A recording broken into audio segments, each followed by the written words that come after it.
It's great to be doing this with you, David. Thank you so much for, taking the time. And then I think we've had a lot of short, brief conversations when we decided to work together and collaborate and kind of partner. And I'm just curious to sort of dive straight into what DM25 does, and maybe we just begin there. Yeah, sure. No, it's a pleasure. Thanks for this conversation. I'm really happy to be here talking with you. Yeah. So what does DM do? I mean, DM25. Obviously, it's for those of you who don't know, it's a pan-European transnational movement.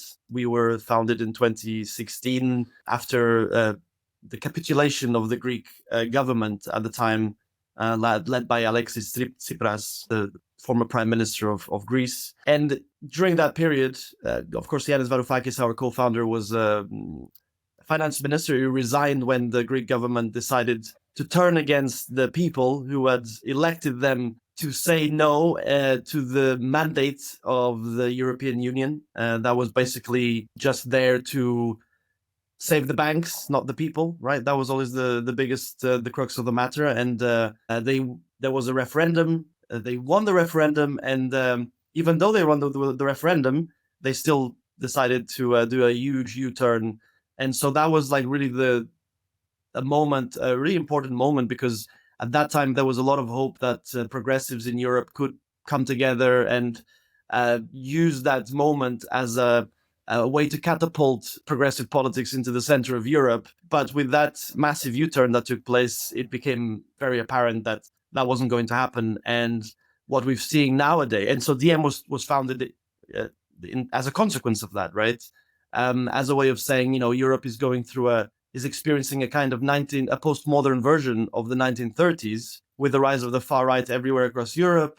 Sort of a technocratic, illiberal establishment at the center stage of it all, that doesn't really care about saving people or helping people, but just about saving the banks, and just capital interests, essentially. So that's why DM was created, was to challenge that dominant narrative.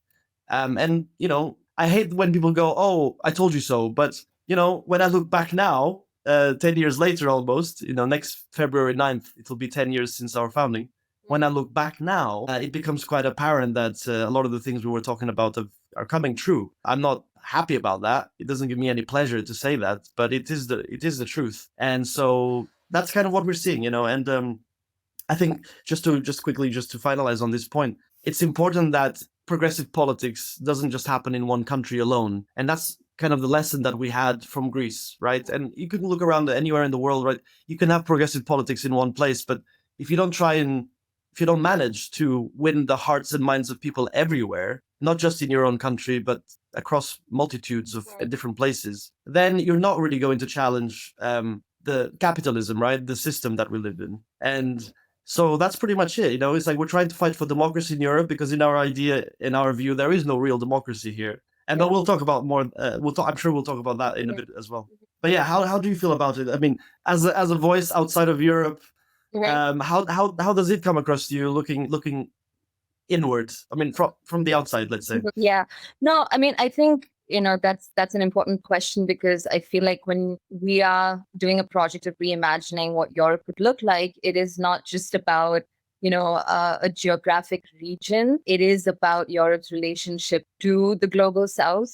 It is Europe's relationship to histories of extraction, colonialism, and how colonialism, of course, has sort of evolved into imperialism, and of course, and I'm sure you can come back to this point again, but we're sort of in a techno-capitalist regime where we can sort of see a shift, the sort of nationalistic pride, very like Zionist, Hindutva, fascist sort of ideologies. So from the outside, it's like, what is the responsibility, or like, how do you reimagine this idea of Europe with a sense of accountability in some ways of what these histories of Europe's imagination has been of creating the world as we see it now. So, I mean, and at the Polis Project, we're documenting communities and resistance, right? So, you're deeply embedded within resistance and movement building. And it's also the voices of those who are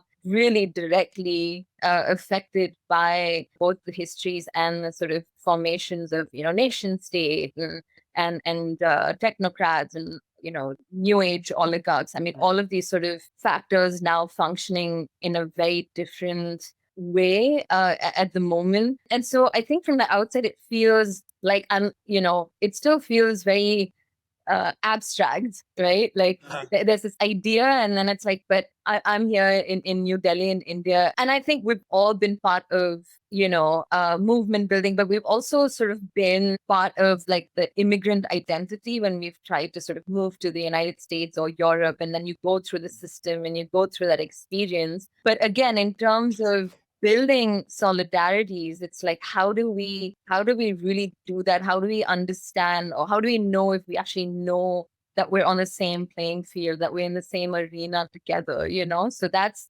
sort of where I'm still sort of like figuring my way through, and part of working together in this way is also to sort of understand that. Like, I want to understand also from having these conversations with you, or this partnership and this collaboration, how do we reconcile? How do we talk about this relationship of Europe with the global South? Yeah, no, absolutely. I mean, look, there's a lot I have to say on this, but let me just backtrack just a little bit to something you said earlier. And I just want to clarify something that I also said, which is, for me, I think the first thing we have to say is that the EU, as it works right now, as it is right now, is undemocratic, right? And this is something that people often question. They look at it and go, oh, yeah, of course it's democratic. There's a parliament, there are different institutions and all these things, so from the outside, especially a lot of the time I talk to people looking in, recently I was in not a debate, it was a kind of event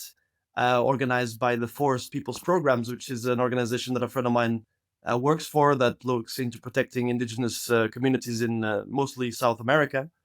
And, there were people there also from Indonesia and so on. And the way that they were talking about Europe, it was almost with a kind of idealism that doesn't really exist, and I hate to be the one to break it to them, and I did make the point, and they acknowledged it, that of course we can't just come to Brussels and lobby the European Union and expect the European Union to fix all our problems, but there is still that kind of hope, which I think is misplaced, unfortunately, and I think that's also why I know that's why we're also working as DM to transform this European Union, so that it can actually be a force for good in the world, not just here. So I think, like I said, we need to pretend, or stop pretending, that Europe is democratic. That's the first point. You've got these powerful, unelected institutions, like the Eurogroup, for example, that Yanis Varoufakis was a part of. As a finance minister, they make political decisions and financial decisions that affect people everywhere,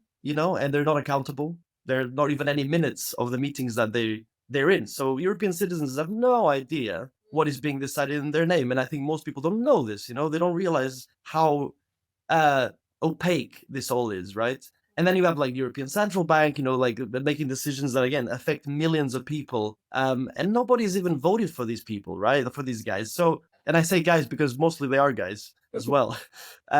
So there's no transparency, there's no accountability. So what are we doing? Talking about, democracy in Europe and so on. And also, just besides that, what this kind of leads to is a top-down bureaucratic system that calls itself democratic, but in actual fact, it's everything but. Because all it does really is protect capital, and like I said at the start, and not people. I think for us, something I keep telling people as well is, and I think most people would agree with, is that democracy is not about casting a vote every 4 years. It's about like what you do in between that time. What do you do in between that time to advance democratic policies, to make sure that people are involved in decision making, that communities are being heard, and not just like a segment of those communities, but the community as a whole, right? And I mean, we can talk more later about how that practically could work. Yeah.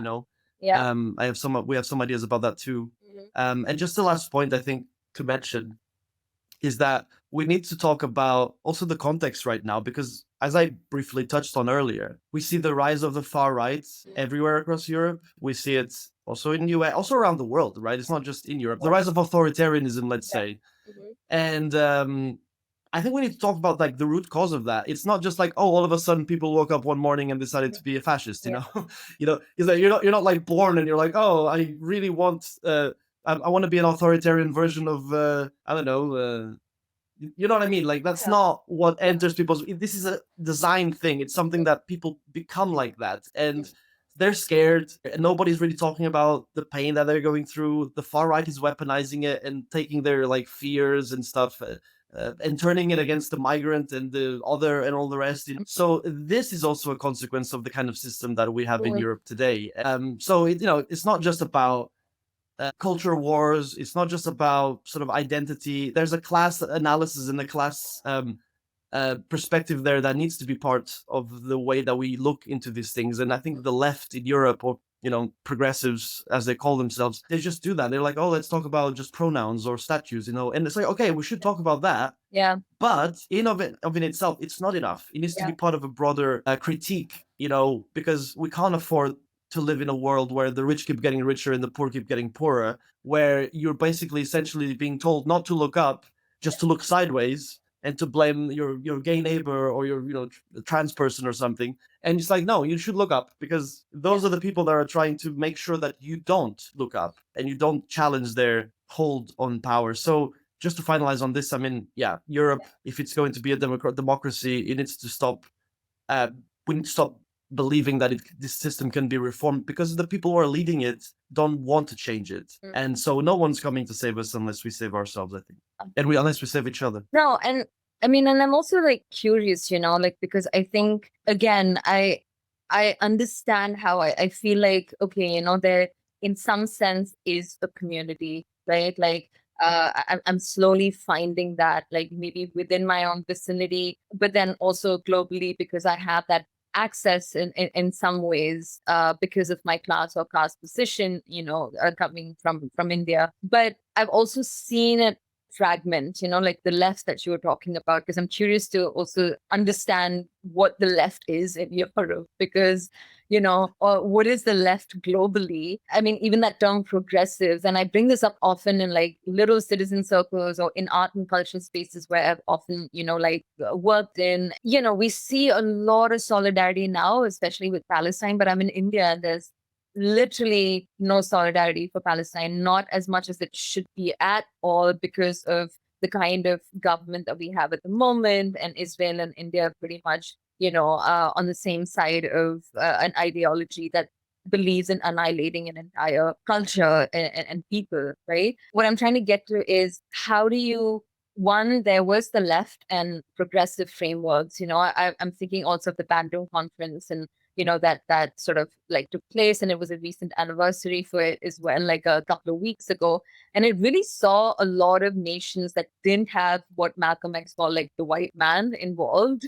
And it was mostly like states, it was in Bandung in Indonesia, like, everyone came from parts of the world that were brown and black and, weren't nuclear powers at that point, but there was this sense that, no, we need to like come together because we've all gone through the systems, colonial systems, right? So, and then like here we are, we're sort of like celebrating that moment, but then now, I wonder, like, it's not so much about the white man. I think there's a, is that a different kind of coming together that we need to do, because you are focused on Europe and Europe's histories with the left and the progressives. And then there's also what the global south and non-aligned movements have sort of like done.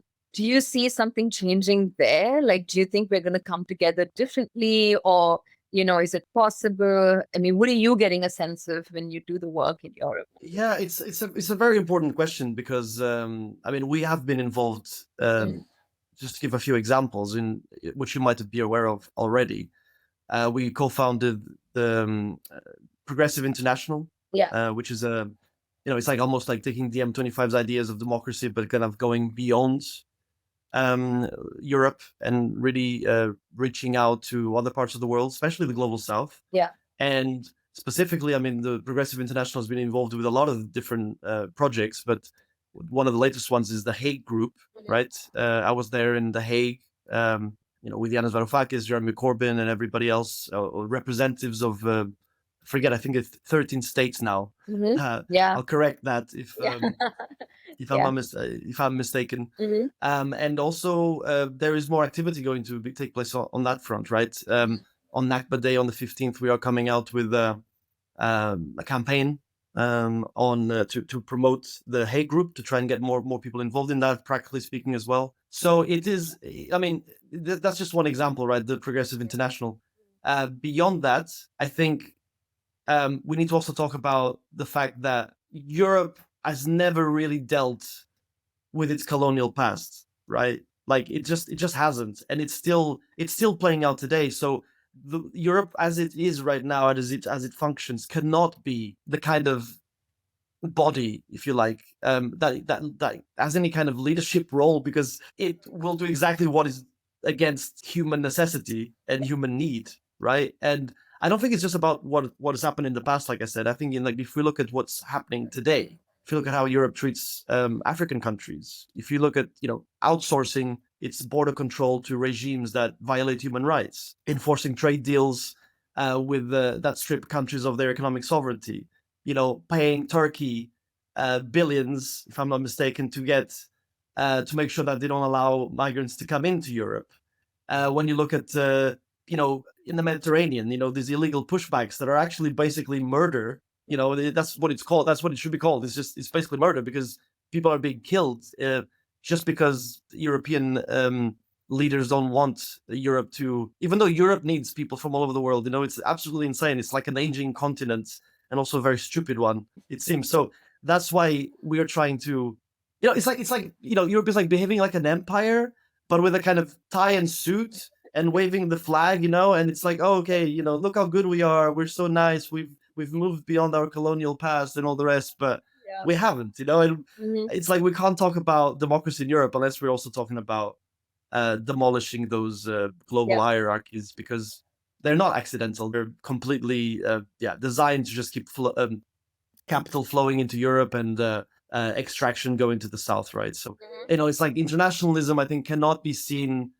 as charity, right? It needs to be seen as something much more significant, like mutual liberation, because Europeans also need to be liberated from the leaders that are currently leading us down this path, right? So if you're fighting against oppression here and ignoring oppression somewhere else, whether it's Palestine or India or somewhere else, you're not really fighting for democracy. You're just fighting for to maintain the kind of level of privilege that you've gotten accustomed to. And so I feel like when people are they feel like left behind, they've been abandoned by the like the end of it, like the idea of liberal democracy. They're being pushed to the right. They're being pushed into the kinds of in terms of fortifying the policies that are killing migrants, that are making sure that people continue to be poor and so on. And I don't think, like, a lot of the time it's very easy to look at somebody that votes for like a right-wing authoritarian person and be like, oh, this person is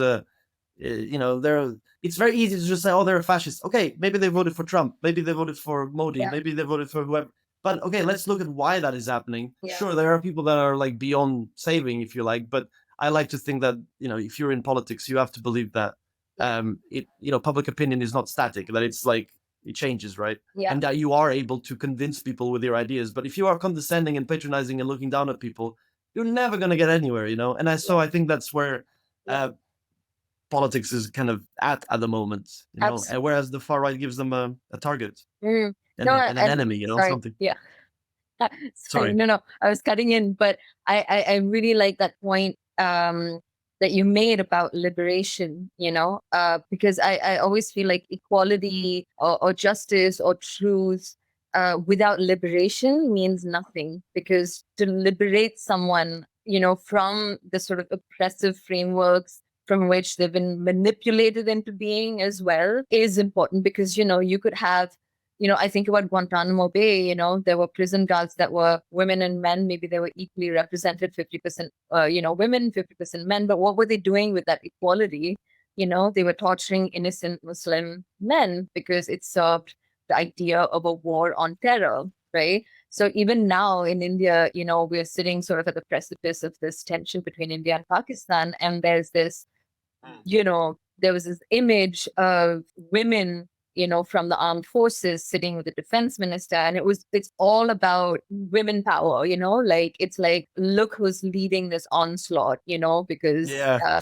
and it's also, the project is called Project Sindoor, which is, it's the sort of what, like, Hindu women wear as a marker of their marriage, so it's all of these weird sort of conflations of feminism, like, as if, I mean, see women, who want war, and because, it's this national feminist pride. Like, so there's a complete sort of, so what does equality mean in this? It's not equality. Like, we need liberation, right? We need to Exactly. liberate these Exactly. individuals from believing that somehow, that sort of service to the nation state is what's going to take care of them and their own families, whereas everybody else was pointing out and saying, hey, that's not how this works, is seen as some sort of, unempathetic, inhumane, anti-national, whatever, all of those beautiful things that you get called. And, I mean, I don't get triggered by the trolling and other things, because what is also showing you, it's a symptom of the society that we've sort of built. I was talking to my father, who is sort of also understood, like, all of the drills that are taking place, etc., like, happened before the 1971 war with Pakistan and Bangladesh and India, and he said, like, I don't know if there's a generation that understands what war looks like. Maybe they're consuming a lot of the narratives that are online, which is also a very, what does it call it? It manufactures consent, right? Like, Absolutely. and then you're so overwhelmed, because how are you supposed to save everybody? And then the language has been co-opted. I mean, I'm just coming back to this point of liberation, and how do we work towards that? And I completely agree with you. We have to talk to everybody who also, and especially those who don't sound like us at the moment, Yeah, yeah. No, honestly, you just reminded me of something as well as you were speaking, because and also the reason why I mentioned liberation, because when you look at the history of progressive politics, the left, or the question of emancipation, liberation, liberté, it wasn't just about equality. It wasn't just about saying, oh, we need to be equal. No, no, no, no. It's like you need to be emancipated. There's a certain emancipation about women's emancipation, about workers' emancipation. That kind of language was always there about freedom. And if you look now over the past 30 years with financialized capitalism, since that onset, you don't really hear that very much from left wing, especially in Europe and the West. I mean, in America and so on.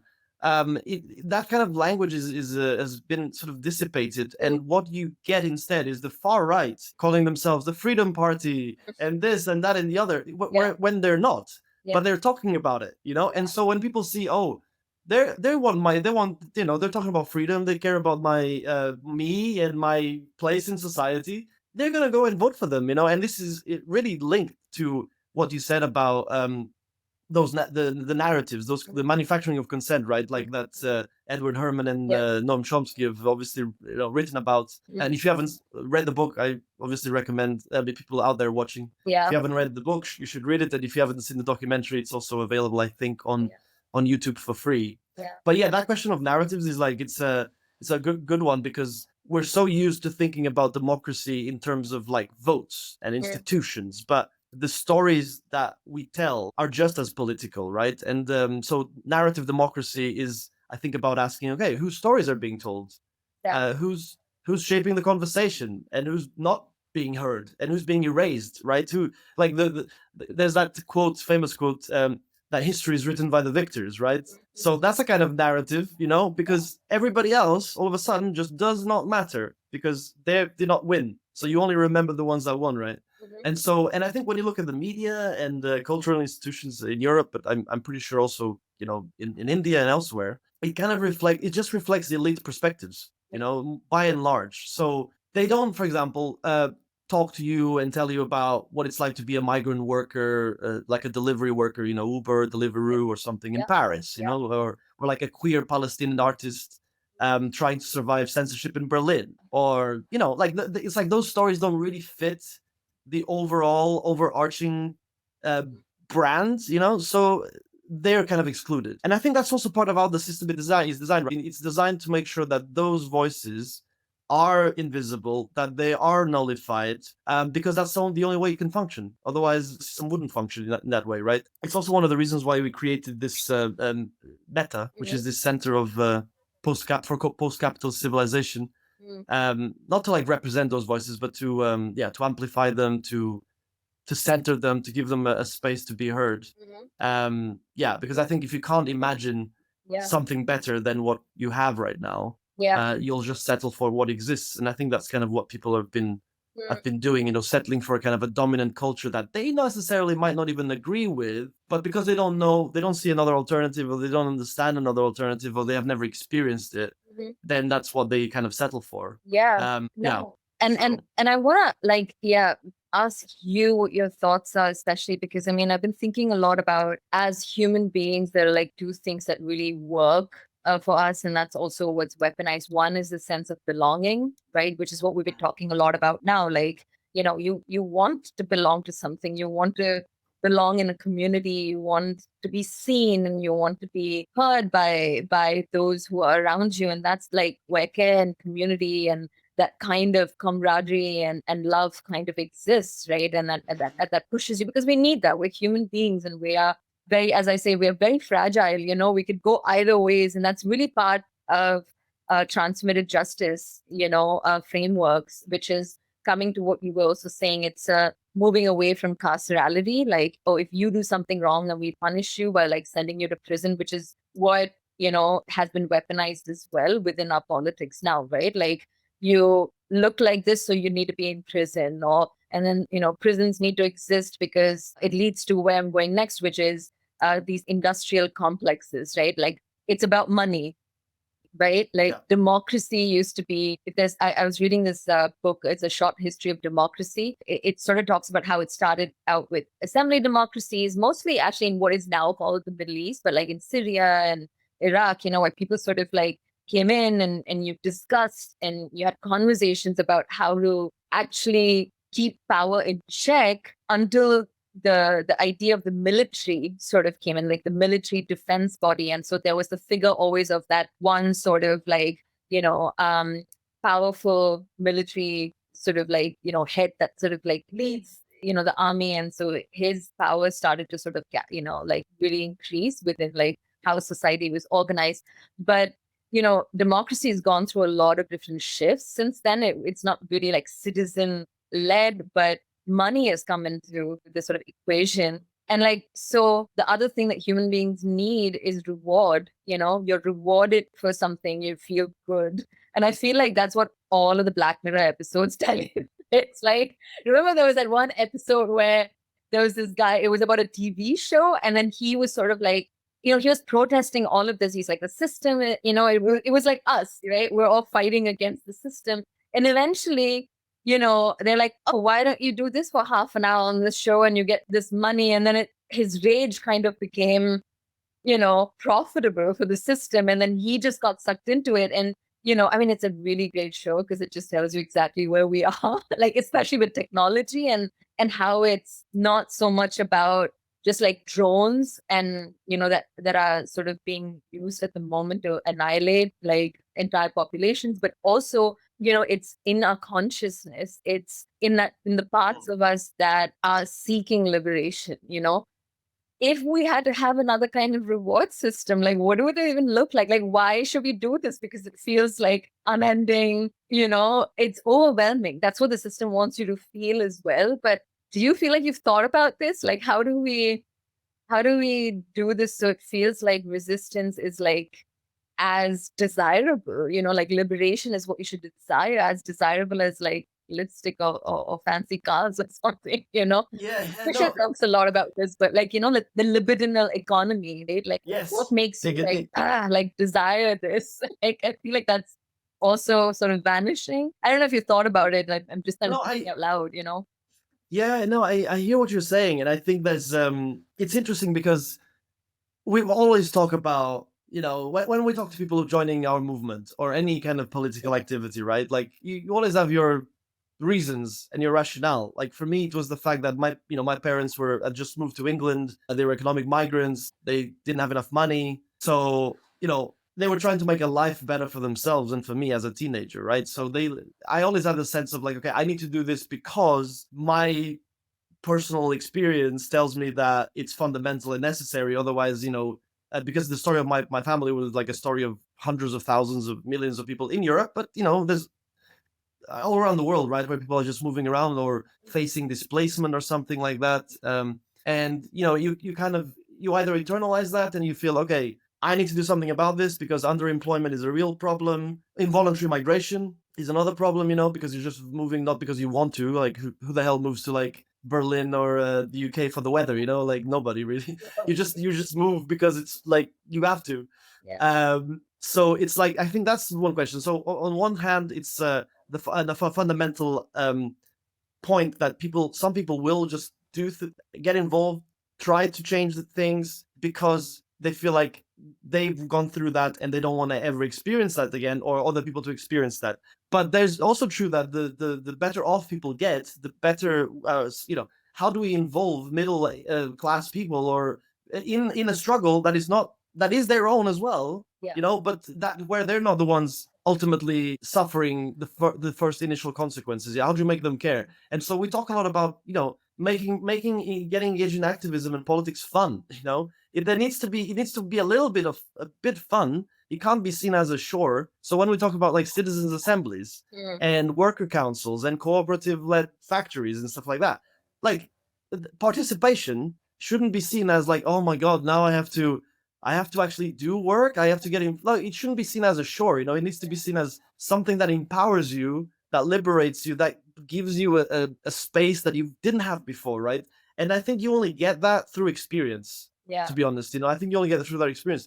And right now, I have this. I feel like the people in power, they kind of fear working class people daring to think that the world doesn't have to be like this, right? Like, and I think they're right to fear that, to be honest with you, because if that belief sets in, and they actually believe that it doesn't have to be this way, then everything starts to change, right? So they're trying to keep that as like that repression as hard as possible, so that people don't go into that direction of trying to emancipate themselves, liberate themselves, and just to think, oh yeah, like I have a boss, he'll just tell me what to do and I'll just do that. I'll go home, and you know what I mean? Like we need to break away from that way of seeing the world. Yeah. Our society.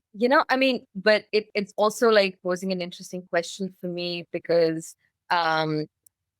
what becomes of the figure of a politician? Because oftentimes, I mean, I've been following a little bit of, how a lot of the image of politicians are made, of course, like we're doing comms. So, there is the communications and PR sort of machinery that is also like working for a lot of people in power across the board. So I've been following a lot like with certain opposition leaders here and, the sort of like, how do you create an alternative to sort of like, this authoritarian fascist, like, figure of a male sort of politician, right? And the alternative is just like a bit like, to me, just looks like soft fascism. Like it's just like it's still figures that want to come and save everybody else. And so, if you start to sort of like really move within the ranks of how they organize or how they're, how party workers are sort of made to believe in the ideology of their party. And I'm talking about, like, say, an oppositional progressive political party, right? Like in India, it would be the Congress or like parties that are part of what is called the INDA alliance and so on. So, what you realize again is that those who come from a lower and middle class background who's also looking at and also coming from smaller rural parts of this country, it's so easy for us to say we don't need to like go after power, but because we're coming from places of privilege and we've seen how power can be sort of like weaponized, of course, right? But for them, power is dignity in a country that doesn't offer them education or a means to liberate themselves from poverty or like, the conditions, the social conditions of being of a certain caste or class, right? So for them to say, I am part of a political party, that I have people whose numbers are like, they live in Delhi and I have their phone numbers, is to show that like it gets them and affords them dignity. And at the same time, the revolution will come from there. Like even I cannot access it. It's not the life I've lived. I've lived a very different life. I've been an immigrant in Europe, in the UK, in the United States, right?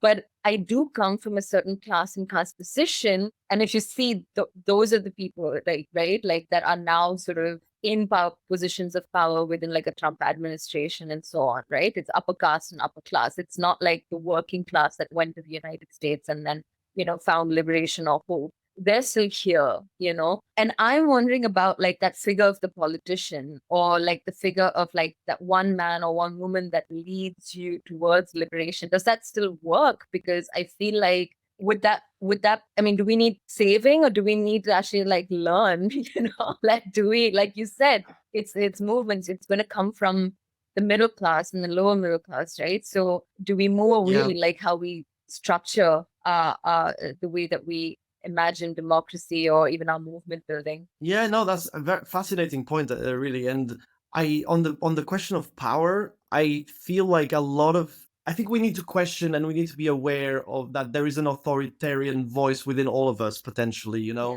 But that is not a reason not to want to obtain power in itself, right? Because it's true that we look around and people look around and go, "Oh my God, like these politicians, they have so much power, they do X, Y, and Z." It's not just the politicians, it's also the oligarchy system behind them. That's also primarily the Right. biggest problem. Yeah. The political system is just complicit in that, and in being their voice instead of the voice of the people. So I understand the cynicism that people have towards power, towards politicians and all the rest. But I don't think we can just be an horizontal movement without a plan, without a coherent strategy. I feel like we need to all around the world have a direction, have a goal, be a little bit more ruthless in a way, when we're fighting against power, because power is real and it affects people, and those with power tend to determine what happens to the ones who don't have any power, right? So, and when I look back at like the Occupy movement, the protest movements in Seattle in the early 2000s, and literally everything that has happened since, also in the Middle East and so on. It's okay. It's great. Everybody comes together. There's this moment of unification where people go, yes, we know what we were against. Yeah.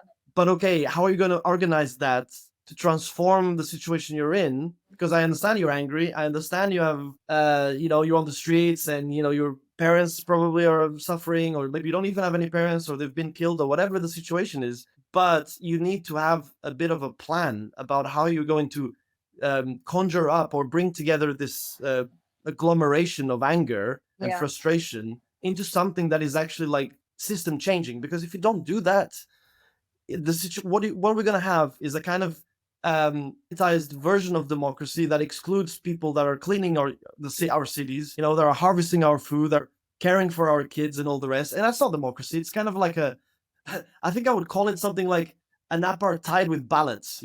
Like you're poor and you're constantly just you can't really do much. You're never going to get out of your situation, but every 4 years you can go in there and vote. Just remember that you can go there, you can cast your vote, and there you go. Aren't you happy that you live in a democratic system? Yeah. So Yeah.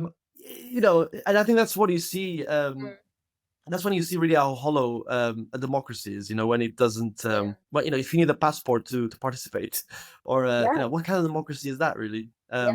Anyway, sorry, I went on a bit of a tangent. I'm not sure I addressed your point entirely, but That's okay. I think we're just sort of like thinking through a lot of these things together. So I feel like it's not even like a perfect answer, but I just want to like put these things out and just see if it's like, something you're also like thinking about. And I think I wanted to ask also something about, oh yeah, definitely about like climate justice. And I think it's sort of related a little bit, and about like culture and art and culture, and like as part of like resistance. So maybe I could just go into, I mean, there is it's the Green New Deal. Is that something that you guys? Yeah, it's called the Green New Deal for Europe. I mean, I can tell you about it. Okay, great. Yeah. But maybe, I mean, so I want to also understand, I guess, in terms of campaigns or proposals, like you're also talking about, like, yes, we need to have power in order to like shape the direction. So are there like specific things we could talk about that DM is doing that's related to that very specific, a campaign or a proposal that is going to shift, For sure. the national or the idea of Europe itself?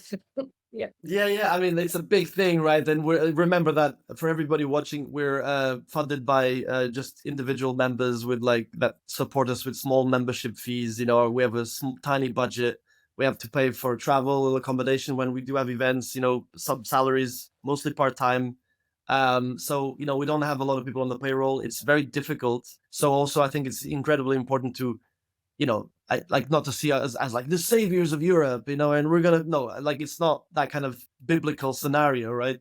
But I think that what matters also are like the ideas that you have, and then okay, how do you actually go about implementing those ideas? Because it doesn't matter how great our Green New Deal for Europe is. How are we gonna get that as passed through as legislation? Do we lobby existing parties? Yeah. Do we just go outside on the streets and protest? The organized communities? I mean, I think these are all things that are important, and we should do them at the same time. It's not just going. Oh, I see it like you have a Swiss knife. Part of the Swiss knife, you have an electoral tool, and then you have another tool which is advocacy and campaigning. Then you have another tool which is just going on the streets, community organizing. So I don't feel like we can just go, oh, we'll just do one thing. No, we'll do the things that we're best at, and then we'll connect with other organizations that are better at some of the other things, some of the other tools, right? And then through that, I think you can actually have some influence, because the left and progressive movements are perpetually underfunded, as I'm sure you know. Yes. So it's hard, but I can tell you a little bit about how we were doing that. And I mean, I mentioned these things not in a vacuum. I mean, these are things that we are actually doing: advocacy campaigns, organizing our members on the ground. We have political parties in some countries called Meta 25. We have one in Greece, one in Germany, one in Italy, and one in Sweden at the moment. And we are very soon going to have one in the Netherlands towards the end of the year. More information on that soon. But yeah, if you live in the Netherlands, keep your eyes peeled for that. I feel like it's just a question of picking all these, having the policy behind you. It's important to have the ideas. And I remember once I sat down with a Belgian politician from a socialist party, and he turned around to me and he was like, you have the ideas, but we have the machine. But he didn't say that in like an aggressive or a threatening tone. He was just being realistic. And I was like, yeah I know, because he was basically telling me that they have no idea what they're doing, but they just have the money and the infrastructure and stuff. So that's that on what we're able to do. I mean, I can put some links and stuff in the description of the video as well afterwards. But just to touch on the question of Europe and the green Europe and the Green New Deal for Europe that we have. First thing, I think we need to break this myth that Europe is a climate leader.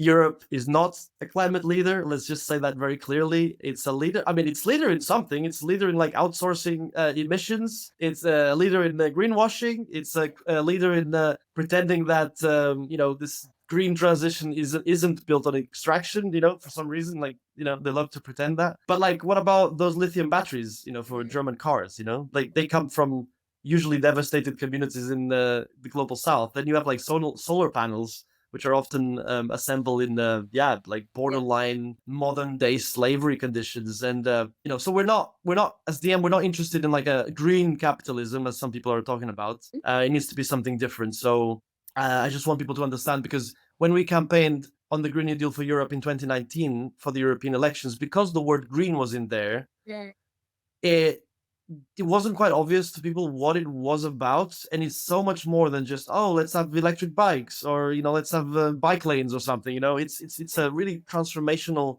body of work that addresses ownership, that looks at the total transformation in terms of production, in terms of decision making, energy, transport, putting that into public hands. So we're not just going, oh, let's go green and going and waving the flag. We're saying that who owns the economy is the one that, changes it. And we have to be able to change who owns the economy. So, if you take energy or housing or, transport, those things should be in public hands. Those things should not be privatized, let's create jobs. Let's build resilience. I hate the word resilience, I know. but I can't think of Like, another one right now.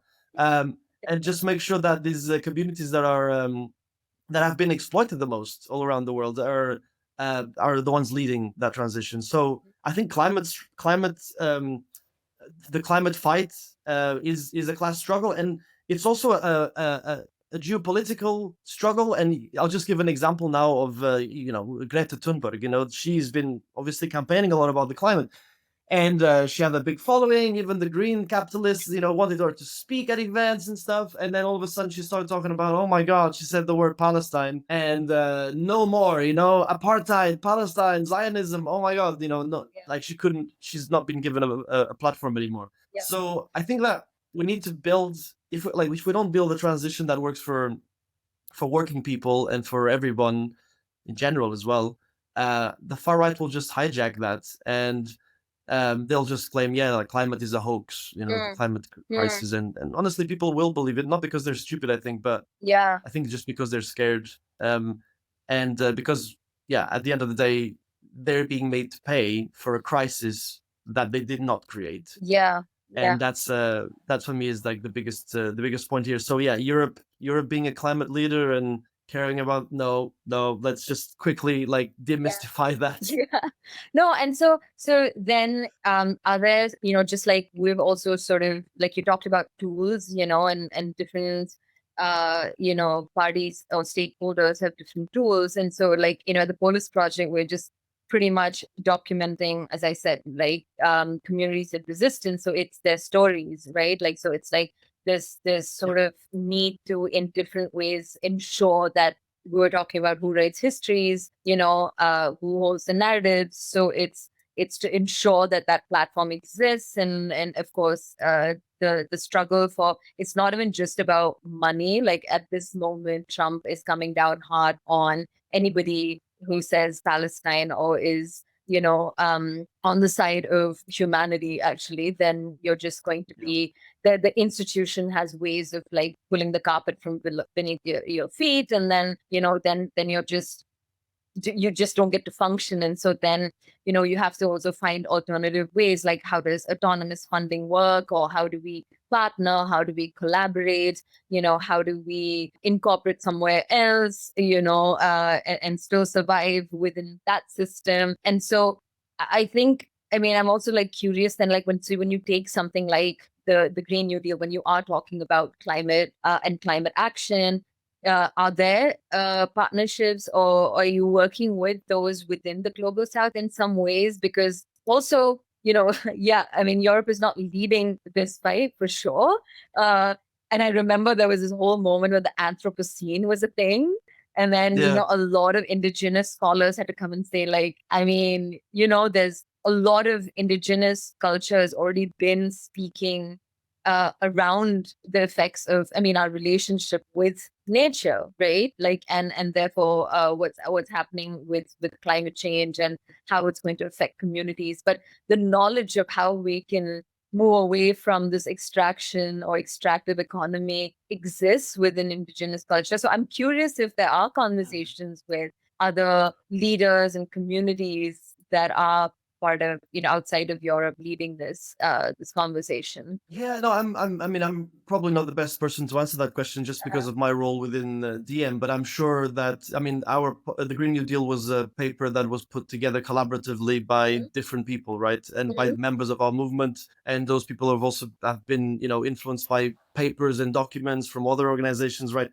So if Yeah. you go through it, I mean, there's a lot of pages there, but there are sections there specifically about the global south and so on. But Mhm. yeah, it's a long document, Mhm. probably needs to be a little bit updated in some parts. Uh-huh. But yeah, we every time we produce policy, it's not just in a vacuum. It's not just, oh, Mhm. this is something that we think. It's always influenced by what's out there. And I think the main problem that I find is not so much the. I think we collectively, in progressive circles, have the answers to the issues. The question for me is, how do we make those things a reality, right? When you have like a whole barrage of obstacles, it's like you're trying to cross a street, and the street is just got spikes everywhere, and there's like a threat coming from every corner, and by the threat I mean like the oligarchs, Yes. so they're just barricading everything, Mm. and you can't, and we have to go beyond the barricades, we have to somehow manage a way to go beyond that, take them from their comfy seats of power, these fat cats, Yeah. as we, no offense to cats, I have one as well, No. but Yeah. but take them and just overthrow them in some way, like I'm not saying, really, I do believe that there needs to be an element of radicalism there that people need to become comfortable with, because it's like if your property gets, imagine you live somewhere and everything gets like land theft, and your property gets destroyed, and even if you have very very little things, somebody can just come in and go, but it's mine now, or like colonialism, Yeah. or whatever. Happening right now with You have to be Palestine. able to Yeah. fight that. Yeah. You have to be able to fight that, and I think we should not be coy about that. Yeah. We should, of course, to do it democratically and to do it through resistance and to learn from what others are doing. But yeah, that's for me the main the problem. Is not so much, oh, do we have the answers? Because we're very good at like sitting around Yeah. the forest fire and like debating endlessly about every single comma in a document, because this comma shouldn't be there, or because this word has this meaning, and Mhm. and we get so lost in that conversation, and then the right wingers are just looking at us going, Yeah. we don't even need to divide and conquer these guys, they're doing it themselves, they're doing it themselves, like what the hell. Yeah. So we need to just think more in terms of like strategy, like, okay, how do we take the power, how do we, because that's the only way we're going to be able to implement the ideas that are there. Absolutely. Absolutely. And I completely agree with you. I feel like we have to hold the mirror to ourselves. And I think that's a very difficult thing for a lot of us to do, because on the progressive and left side, we do have our own egos as well that we're dealing with. We talk so much about communities, but then it's like, I've been in spaces where it's just like, I think you're wrong. Like, I think this is not enough. And I think, and yeah, I've been in rooms where, you know, the difference of people's experience and places that they come from, even though you're all fighting on the same side, we're somehow not. And again, it's a very limited experience because it's my my experience, and I'm sure, but I do have people who kind of like affirm that I'm not crazy, and I'm not the only one who feels the fractions. But it's exactly what you were saying. It's like, like Russell Brand is such a great example of that. Like, he was all like this sort of like far left guy, and like, and then the moment he had the sexual harassment accusations, he just sort of like bounced to the right, and they welcomed him because they didn't really care. And it's also about how people are negotiating the idea of the left or progressive, and then also negotiating power. Like you said, we all need that power as well, but like, how do you negotiate it in terms of what we're building, uh and stuff like that. But I think I wanted to sort of come back to the idea of narratives, like, and narrative setting. I know you also publish and you do have pieces by different individuals who are like invested, I mean, within DM, but they also have like, I mean, they are professors, they come from different walks of life, right? Like, Yeah. and is that something everyone has a conversation about? And especially like the idea of culture, like, it's very similar to sort of understanding the climate conversation, but it is about co-opting culture and erasing culture. And like I always say, like, why, I mean, we know that the easiest example is like, why is curry like the national, like, food of the UK? Because they just literally, like, it's so bad. I mean, like like I'm very proud about it, yeah, I think it was especially in Trevor, Bradford and areas like that. yeah, Trevor Noah as well, who spoke about it. And maybe we shared this, I mean, or I shared it with you, and we've talked before about his joke about like why like England colonized everybody, and like why like nobody from the Caribbean would colonize anybody, because you just had, sun and the beach and good food, and like, and you're like, oh, we don't need to go colonize anybody. We're good, because you had Yeah, we're happy here, like leave us alone. Yeah. and so it's really exactly what extractive politics is about. You don't have you had to go out and then create this sort of um identity for empire, which was that we are the center, of everything, like culture, and we're civilized, and the rest of you are just, barbaric, right? Like, that also really came out of what is empire's insecurity of its own story. right? So Absolutely. and so yeah, like what have you thought about like the stories that we're telling? Because you touched upon this a little earlier, and I'm just curious to go a little bit more deeper into how art and culture kind of sit within maybe like the purview of DM25. Yeah, yeah. No, it's a good point because I'm by default I'm a you know I love art. I write a lot. Just poetry, philosophy. I just like the ethereal nature of the immaterial in a way. The beauty, right? Like I think beauty in art and seeing things. And so right now, whether it's music or it doesn't matter what it is, like right now we're going through a period, especially in Europe. I mean, it's again, it's not exclusive to Europe again, but it's just my experience here, where there's a kind of cultural censorship that is becoming normalized with the move to the right by centrist parties that are in government, and it's quite honestly terrifying. You see Palestinian artists just getting blacklisted. You have anti-fascist musicians, losing their funding. You even have an example now of Kneecap, this Irish Yes, I know. music duo Yeah. that have been accused and trying to be deplatformed and cancelled Yeah. just because they're supporting Palestine, and there's so much sort of like propaganda against them and all that. I'm mentioning this because it's a recent example. We had people like Roger Waters, who's been very supportive of DM over the years, also facing cancellations and stuff like that in Germany primarily because of his support for Palestine. So you have things like books being pulled from festivals, certain theater pieces, and all of this is kind of being done in the under the veneer of safety and neutrality. But it's not. It's, let's call it what it is. It's repression, right? So again, that's also why we started Meta, and also why we are independent. As a political movement, why we have a media channel, a YouTube channel, and the communications channels that are where we talk about pretty much everything that is happening around the world, and we try to showcase resistance and to support it, but also to highlight certain people, that are not being featured in the mainstream media. Because they, like I said, they don't want to. The mainstream media will not want to give them a voice primarily. So, like, I think culture is, yeah, it's where the cracks in the system become a bit more visible, I think, and it's kind of the place where you can imagine new worlds, you can imagine new things, and I think, as we touched on earlier, one of the most dangerous things for the people in power is a society that is able to remember and to imagine. Right, I think that power imagination is, and the crisis of imagination is something that culture really addresses, and that's why they don't want to fund culture. That's why they want to make sure that you know that imagination does not go wild, let's say, because if it does, then things can change a little bit too rapidly for those in power, and Yeah. power is conservative by default in a way because they don't want things to change for them. Yeah. So yeah, we're here, like, as DM, we're trying to do that and confront those dominant narratives with stories, with art, with music, history as well, because if we don't tell those stories, they'll just be erased, right? And I think so.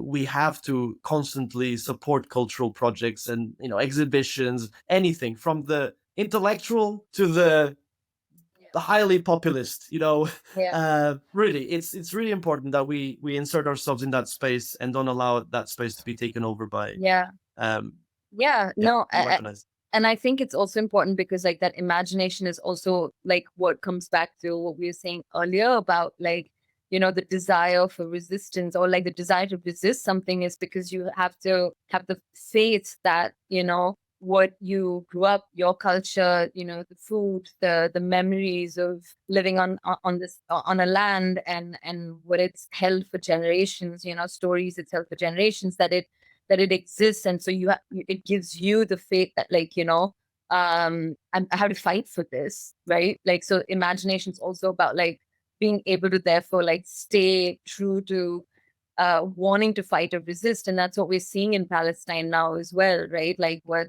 really ticks off empire about Palestine is just like that, do whatever, we're not leaving, and we will return. And you have to have that hope and that faith, because otherwise then it's everything. Everything goes away. The land, the culture, food, the memories, and we've seen that happen. I mean, it's not like it hasn't happened, and then we sort of like confused and conflated about like, I mean, what is falafel supposed to be, or hummus, is that like Israeli or Palestinian, and Yeah. even when I order food here, like for example, from a Lebanese restaurant, to call it the Israeli lafa, and it might seem innocuous, right? But that's how it is, right? Like say in the larger public consciousness, it's not like a paper and a presentation or an exhibition. It's just literally saying, let's just call this with this, like just put Israeli there. And then suddenly something that existed in another culture becomes part of the culture of the Zionists, and I have a yeah, I have a funny story on yeah. this. It's so I when I first moved to Brussels in 2015, I had a friend. I still have a friend. He's still alive. He's not in Brussels anymore. Yeah. That owned a restaurant right outside of the European Commission, and that restaurant was the birthplace in a way of DiEM25 in Belgium, right? Because that's where we were Right. holding our meetings. We needed the space, and he was a friend of mine. He was a Marxist, left wing, Yeah. sort of Yeah. person that was interested in doing a lot of work on Kashmir. Mm. And he, at one point, like after knowing him for so long, I'd go into the restaurant. I'd met the cooks. I knew the people who worked there. I knew who he was.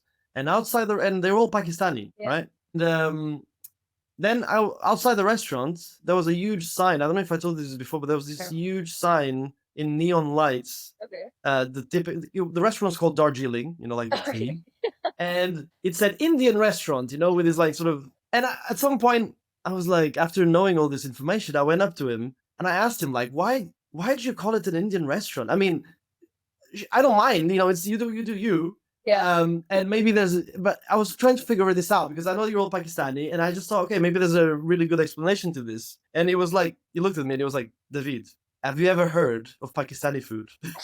And he just left it at that. He was like, yeah, that's why we call it Indian, because these stupid Europeans, they don't know the difference. So we'll just have to, but in a way that, Yeah.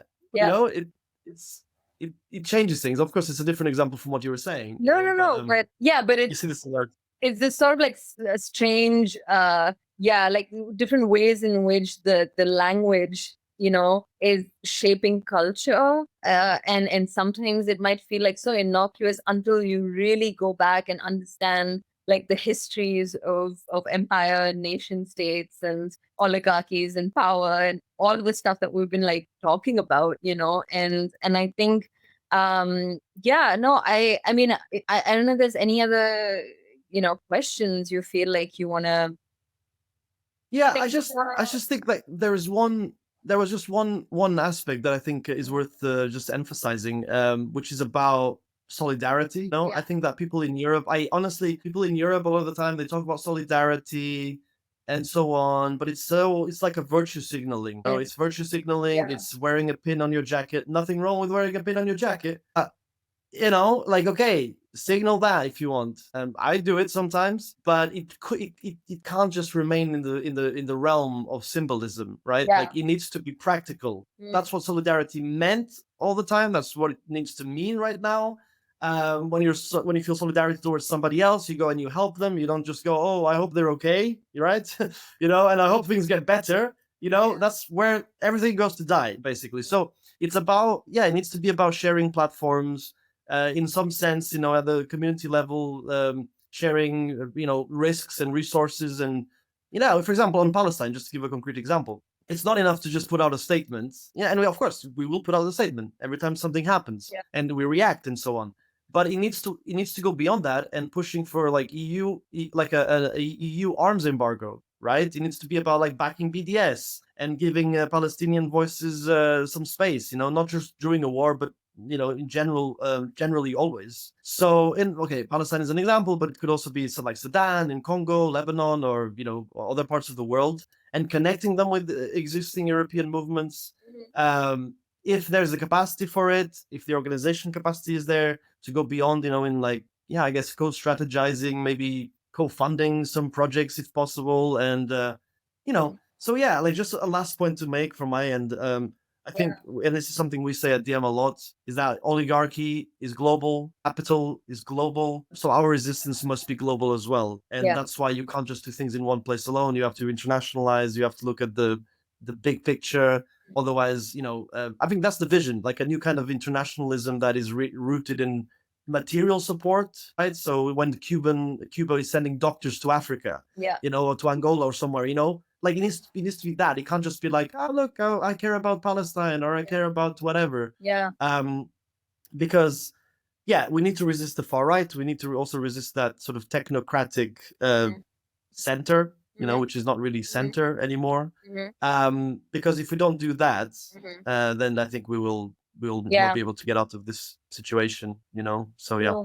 And I think one of the things that I've been thinking a lot in terms of solidarity or building that is also, I know it's like, I don't know if this is going to be like a super random segue or if it's just going to be like, wait, what? But how did we end up here? But I do think a lot about philosophy and spirituality, like being a part of, how we build relationships. I think and I speak of this also from this idea of secularism in India that always sort of said, okay, we tolerate all religions, you're free to practice whatever, but like we're not going to talk about God or spirituality, and not God in the sense of empire and the colonial Western sort of taking over of organized religion, or creating this sort of enemy out of the other of another religion, right? Like this is also a project of empire.